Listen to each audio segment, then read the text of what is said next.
Translation, here we go. So something important that I want to emphasize again on is proteins. So proteins are made up of amino acids, right? Amino acids. This entire chain here of amino acids is called a protein. And proteins, we have so many different kinds of proteins. Now, what makes proteins different? What makes proteins different from one another is the order of amino acids that it's made of. So for example, we have 20 amino acids in our body, 20 different types.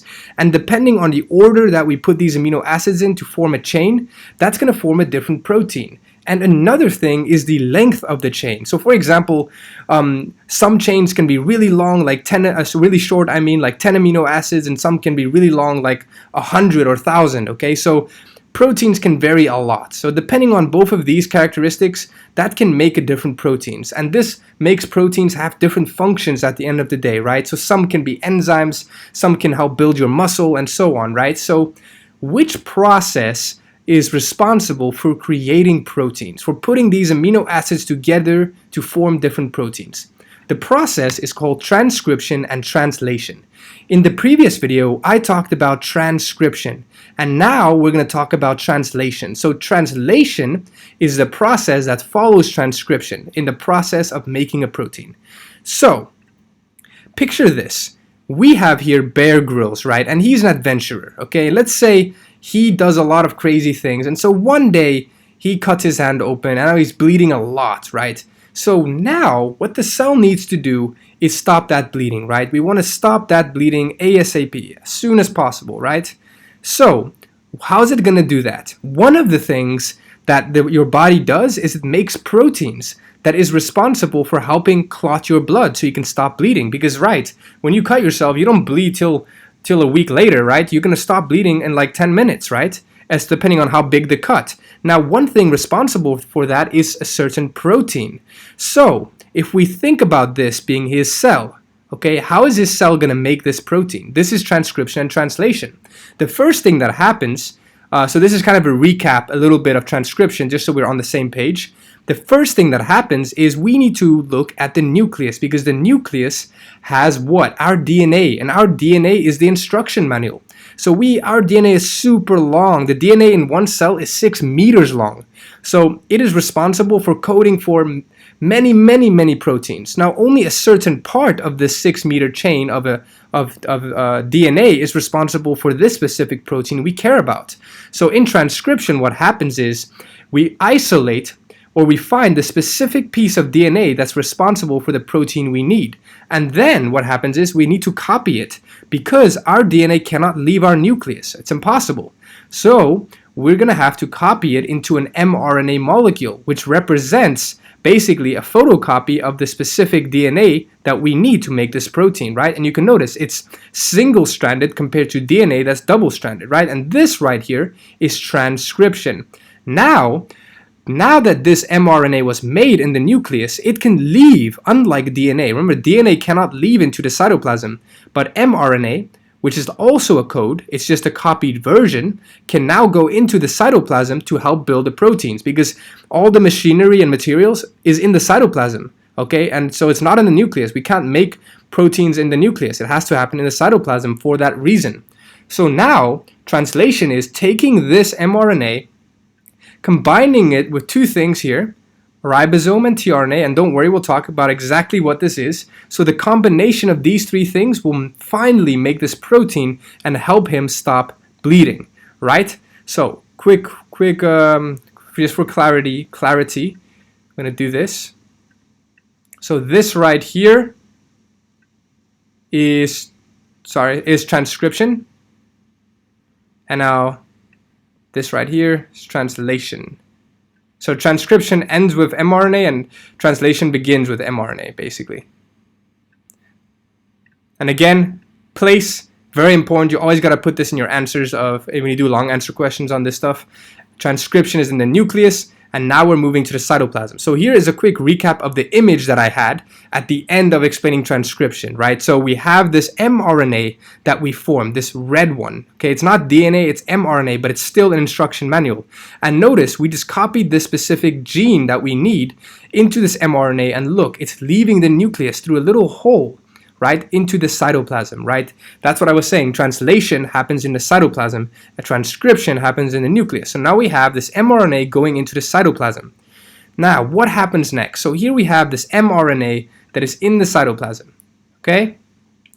I want to point out some important things about this mRNA. Just like DNA, it has a 5' end and it has a 3' end. In other words, it has a beginning and an end, okay? A 3' end and a 5' end.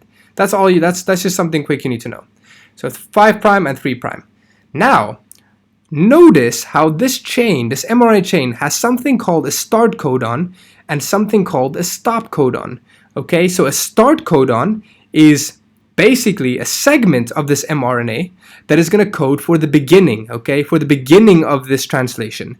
And the stop codon is going to code for the end, okay? So what is a codon? So you know in English, okay, in English, how we have words, right? So words that we can put together to make sentences.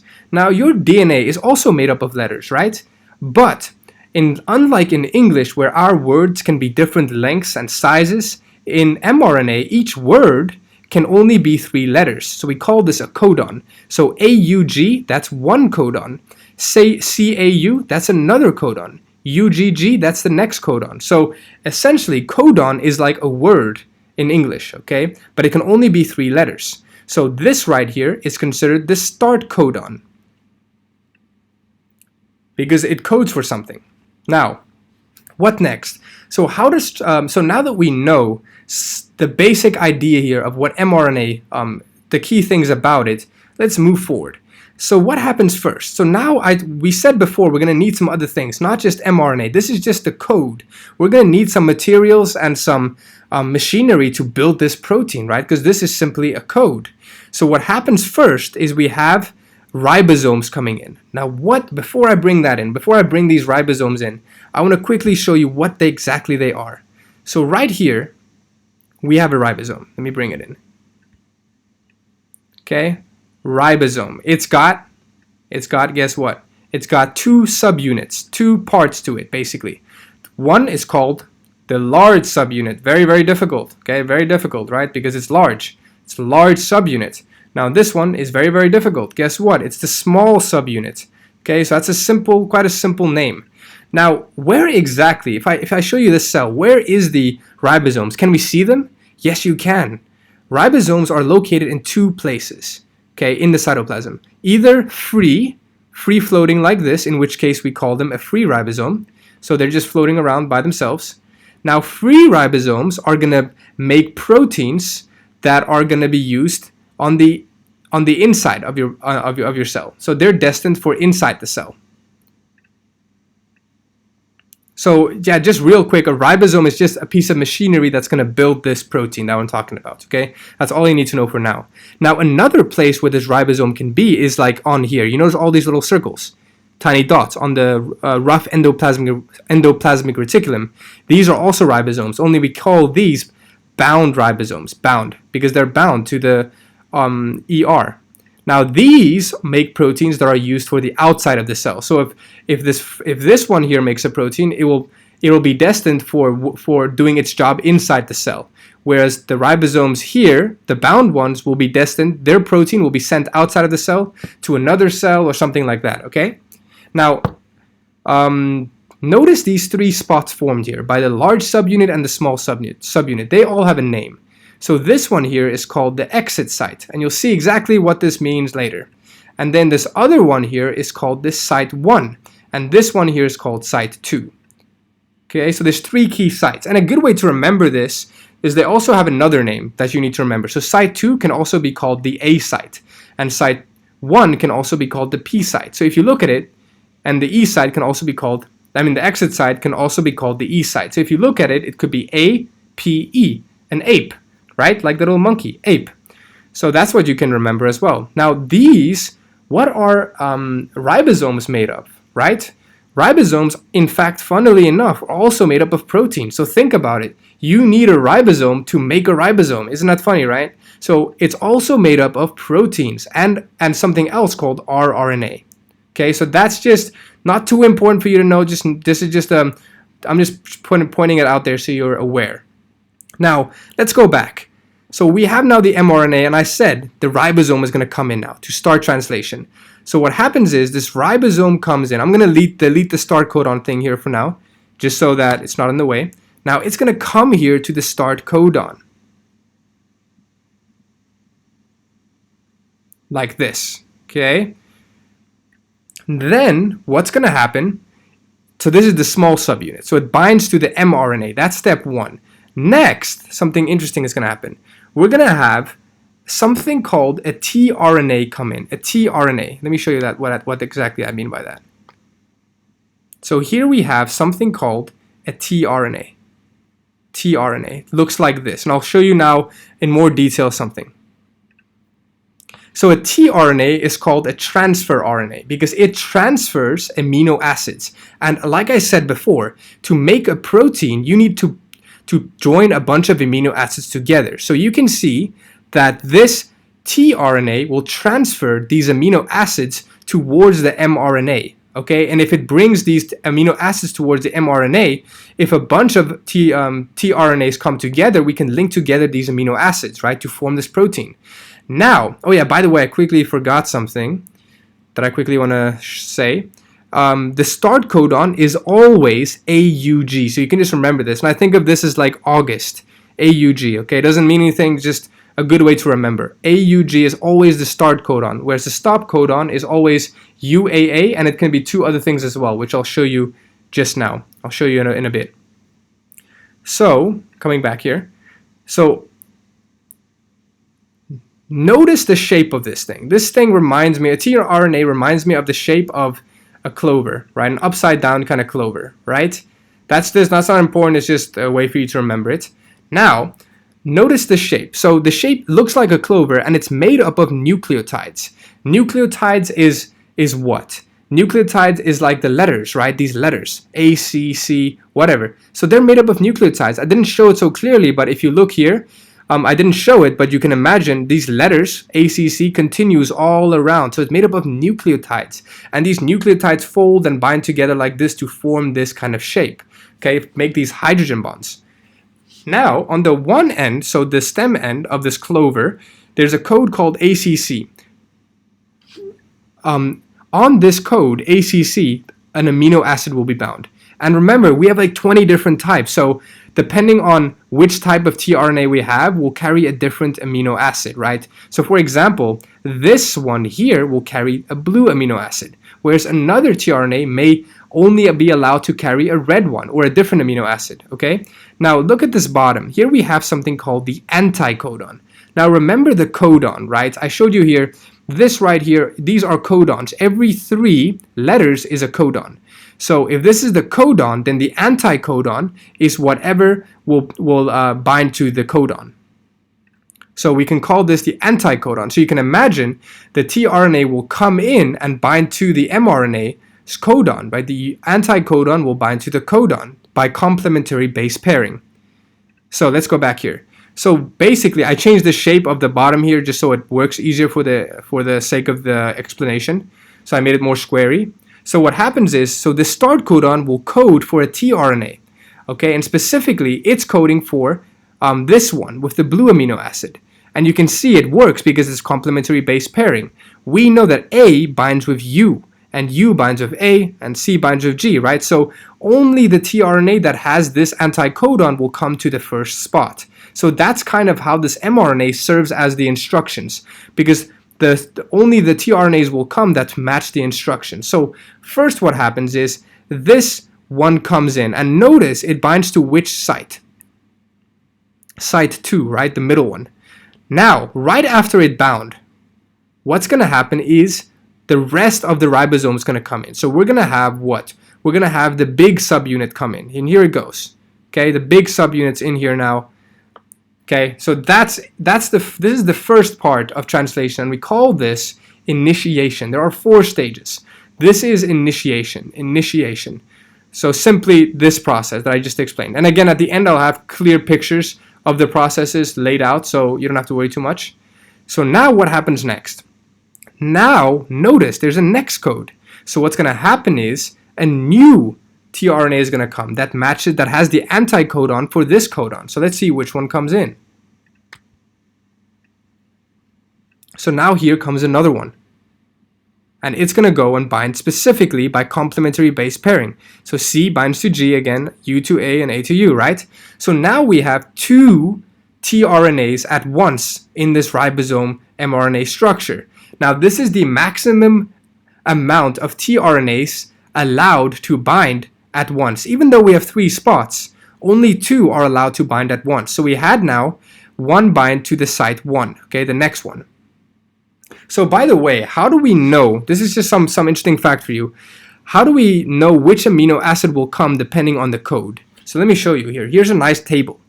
So look at this table. This is interesting. So you can see here, first base, second base, third base. This represents the codon, right? If we look here, we know there are 3 bases, AUG, right? So these are the 3 bases. Now, depending on the 3 bases, you will get a different tRNA that comes, right? So let's look here again. So let's say the first base was A, right? The second base, so we stay in this column then because the first base.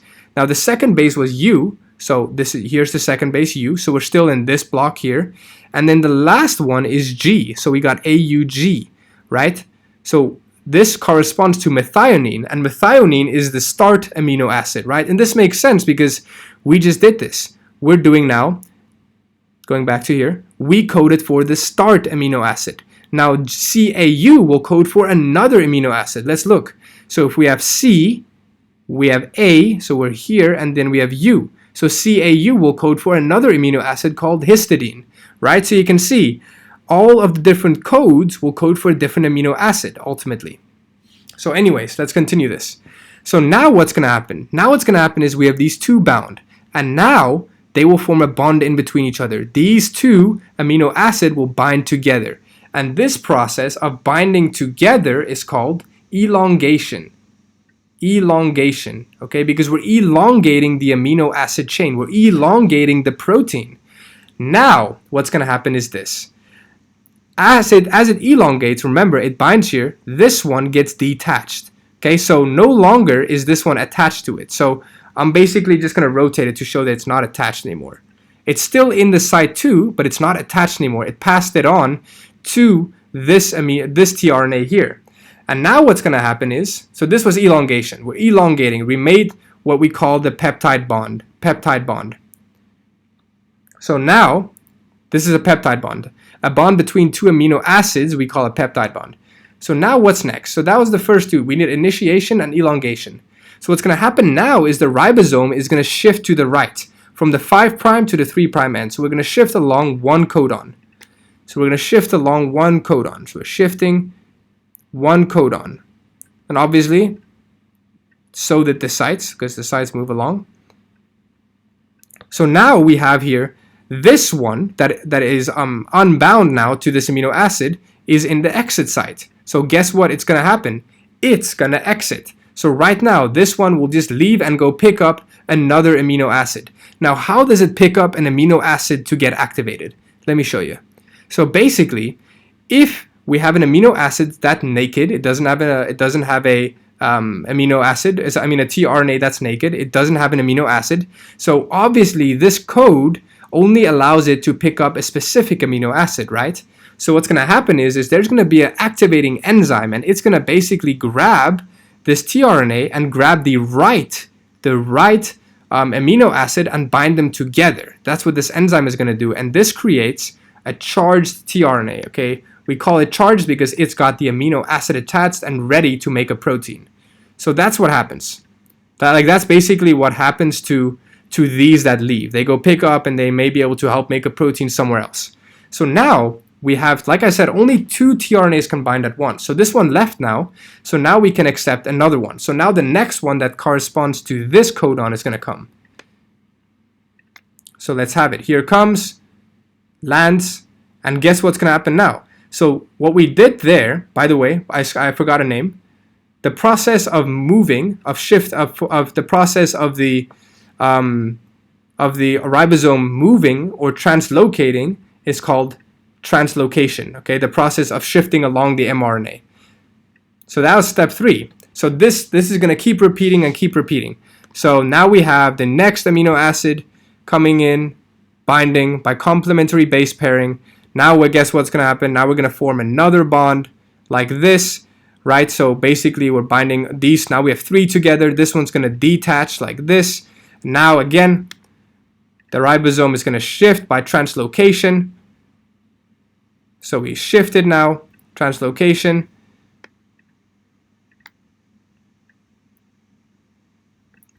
Now this one is considered to be in the exit site, so it's going to leave. I'll just delete them. So they leave, this one is going to leave. Now again, now we have space. That was translocation. Now we have space for the next one. So now the next one comes in. That again, complementary base pairing. It comes, another bond is formed. What kind of bond? Peptide bond. This one detaches. Or wait, not yet. Yeah, this one detaches because it passed it on out to that one. Now translocation happens. Again, this thing moves. Next codon.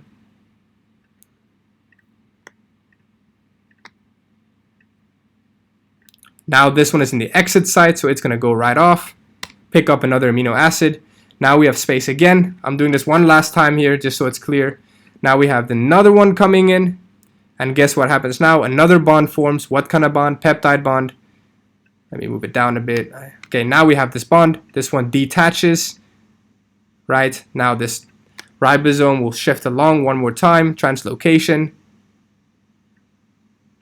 This puts that amino acid, that tRNA again in the exit site, so it will leave. So you can see this peptide, this protein is growing and growing according to the code that the mRNA had. Now we reach the final stage. The final stage is the stopping stage. We have now reached this one, right? Remember, this one is called what? The stop codon. The stop codon. So I'm going to delete this just for the sake of here, but this is the stop codon. How does it stop this process?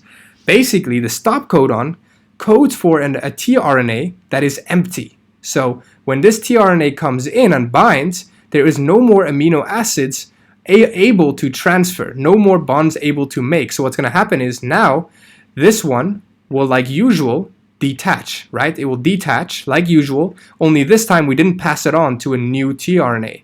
So now again, this ribosome will shift as usual, right? It shifts as usual. And now, this one will detach, right? As usual, it's in the exit site. But now the protein will be free, and the whole thing will disassemble. So the tRNA will go away, the ribosomes will go back to another place to build another protein, the mRNA will go back to make another protein somewhere else. So that basically the whole thing just disassembles. And we call this last stage termination stage. So overall, basically we had 4 stages, and I'll show you right now those 4 stages again. So ultimately, we managed to now make what? We made this protein. What was this protein for again? This protein was to help blood clotting, okay? So now Bear Grylls will not bleed anymore just because of this protein. So it shows how important transcription translation is. And there's so many other uses, right? This was just one. This was for bleeding. You can make many other proteins for many other different purposes that you're not even aware of at the moment. So now here's a summary where I make clear images so you can clearly see the individual steps. So here's initiation. Again, all the ribosomes assemble. First, the small one, the small subunit. Then the tRNA comes in, the start one, specifically that's called methionine, corresponding to AUG. The large subunit comes in. This is initiation. Then there comes in another one into site 2. They make a peptide bond. This is called elongation. So this one will detach, right? This one will detach. This is elongation. Now the next stage is, the next stage here is translocation, in which this one will now leave the exit site and a new one will come in. At all times, only 2 tRNAs can bind. So that's translocation, and this will repeat and repeat and repeat until we have a long chain, and then we will reach termination, in which a stop codon will come, which has no amino acid, and that means the polypeptide or the protein will be let free, and all of these ribosomes and tRNAs will disintegrate and move to another place to build another protein somewhere else. Okay, so everything will just basically leave. So that's it for the whole process of DNA translation. So in a sentence form, Translation is the process by which the information carried by mRNA is decoded and used to build the sequence of amino acids that eventually forms a protein molecule that will have an amazing purpose, whatever purpose it is. So that's it for translation. I hope it made as much sense as possible. Again, if you didn't see transcription, you should probably check that one out before you even check this one out. So